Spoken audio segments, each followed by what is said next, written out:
শেখ হাসিনার দিল্লি যাওয়া ইস্যুতে সকলেই সুবিধামতো বক্তব্য দিচ্ছেন।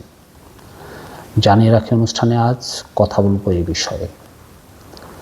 আমরা সকলেই জানি আওয়ামী লীগ সভাপতি শেখ হাসিনা ক্ষমতা ছেড়ে দিল্লিতে আশ্রয় নিয়েছেন। তার দিল্লি যাওয়ার এই প্রক্রিয়া নিয়ে নানা তর্ক বিতর্ক আছে, মীমাংসা হয়নি এগুলো এখনো। শেখ হাসিনার দিল্লিতে যাওয়ার ইস্যুটি ঘিরে নানা মহল যার যার সুবিধা মতো বক্তব্য দিয়ে যাচ্ছেন। কারো বক্তব্য হলো তিনি পালিয়ে গেছেন, কারো বক্তব্য হলো রাষ্ট্রীয়ভাবে তাকে দিল্লি পৌঁছে দিয়ে আসা হয়েছে। ইন্টেলেকচুয়াল একটি মহল ও দলীয় নেতাদের অর্থাৎ আওয়ামী লীগ নেতাদের বক্তব্য হলো এ ব্যাপারে আওয়ামী লীগ সভাপতি শেখ হাসিনাকে প্রধানমন্ত্রী হিসেবে দিল্লিতে রেখে আসা হয়েছে। তবে সদিচ্ছা থেকে তাকে দিল্লিতে রেখে আসা হয়েছে ব্যাপারটি তেমন কিছু নয়। অর্থাৎ আওয়ামী লীগ সভাপতি শেখ হাসিনা সাবেক প্রধানমন্ত্রী ক্ষমতাচ্যুত হওয়ার পর যেই রেজিম ক্ষমতায় এসেছে তারা সদিচ্ছা করে বা তাদের আগ্রহে এটি করেছেন, ব্যাপারটি তা নয়।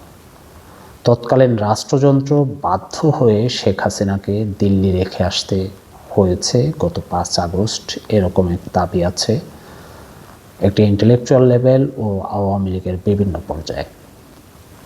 তারা দাবি করেন এ ব্যাপারে কোনো সন্দেহ নেই।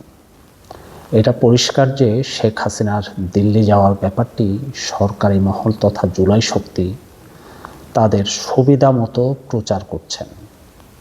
কারণ শেখ হাসিনাকে হত্যার মিশন ছিল তাদের সেদিন। সে মিশন ব্যর্থ হওয়ায় দিল্লি যাওয়ার বিষয়টি নিয়ে বিতর্ক সৃষ্টি করে শেখ হাসিনার ভাবমূর্তি নষ্ট করার পরিকল্পনা গ্রহণ করে জুলাই শক্তি। এ কারণেই শেখ হাসিনার দিল্লি বিতর্ক এখনো অব্যাহত রাখা হয়েছে। তবে শেখ হাসিনার দিল্লি যাওয়ার ব্যাপারে এখন অন্য কোনো আলাপ বিশ্বাস করে না দেশের সাধারণ মানুষ। তারা এখন বিশ্বাস করে তাকে দিল্লি রেখে আসা হয়েছে এবং বাধ্য হয়েই 5 আগস্ট শক্তি শেখ হাসিনাকে দিল্লি রেখে এসেছেন। তবে দিন যতই যাচ্ছে সাধারণ মানুষ নিজেরা দুয়ে 4 মিলিয়ে নিচ্ছেন, বিশ্বাস করছেন রাষ্ট্রীয় আয়োজনে শেখ হাসিনার নিরাপত্তার স্বার্থে তাকে দিল্লি রেখে আসা হয়েছে। যাই হোক, তাতে আমার মাথা ব্যথা নেই। 5 আগস্ট শেখ হাসিনার দিল্লি যাওয়ার ব্যাপারে আমার কাছে সর্বশেষ একটি তথ্য এসেছে, তা হলো যথাযথ নিয়ম অনুসরণ করেই শেখ হাসিনা ঢাকা ছেড়েছেন সেদিন। সাবেক প্রধানমন্ত্রী শেখ হাসিনার ঘনিষ্ঠ একটি সূত্র দাবি করেন 5 আগস্ট 2024 শেখ হাসিনা যথাযথ নিয়ম মেনেই দিল্লি যান। বিমান ঢাকা থেকে ডিপার্চার হন, তারপরে বিমানে চড়েন, দিল্লি গিয়ে নামেন শেখ হাসিনা। এটি তার সুনিশ্চিত করে তিনি বলেছেন। দিল্লিতে গিয়েও নিয়ম অনুসরণ করে চেক ইন হন শেখ হাসিনা, অর্থাৎ বিমানবন্দর ত্যাগ করেন। দিল্লি ইমিগ্রেশন তার পাসপোর্টে সিল মেরে তারপর চেক ইন হয় শেখ হাসিনা, এরকম তথ্য নিশ্চিত করেছেন তিনি। ওই সূত্র দাবি করেন শেখ হাসিনা ঢাকায় আগে যেখানে আন্তর্জাতিক বাণিজ্য মেলা হতো গণভবন থেকে বেরিয়ে ওই মাঠ থেকে হেলিকপ্টারে ওঠেন। অর্থাৎ চীন মৈত্রী সম্মেলন কেন্দ্রের পাশে যে মাঠটি আছে সেই মাঠে আগে আন্তর্জাতিক বাণিজ্য মেলা হতো, সেই মাঠ থেকে তিনি হেলিকপ্টারে ওঠেন। সে হেলিকপ্টারে শাহজালাল আন্তর্জাতিক বিমানবন্দরে যান। বিমানবন্দরের এয়ারবেজের পাশে, অর্থাৎ নতুন যে এয়ারবেজটি হয়েছে এয়ারবেজের পাশে তাকে বহন করা হেলিকপ্টার রেখে খুব অল্প সময়ের মধ্যে ইমিগ্রেশন সম্পন্ন করা হয়। শেখ হাসিনার পাসপোর্টে সিল মারা হয়। পুরো প্রক্রিয়া শেষ হয় মাত্র 15 মিনিটে। তবে সেদিন সশরীরে ইমিগ্রেশন ফেস করেননি সাবেক প্রধানমন্ত্রী শেখ হাসিনা। তার ব্যক্তিগত কর্মকর্তারা ইমিগ্রেশন সংক্রান্ত যাবতীয় কার্যক্রম সারেন। এই কার্যক্রম শেষ করতে মাত্র 15 মিনিট লেগেছে তাদের।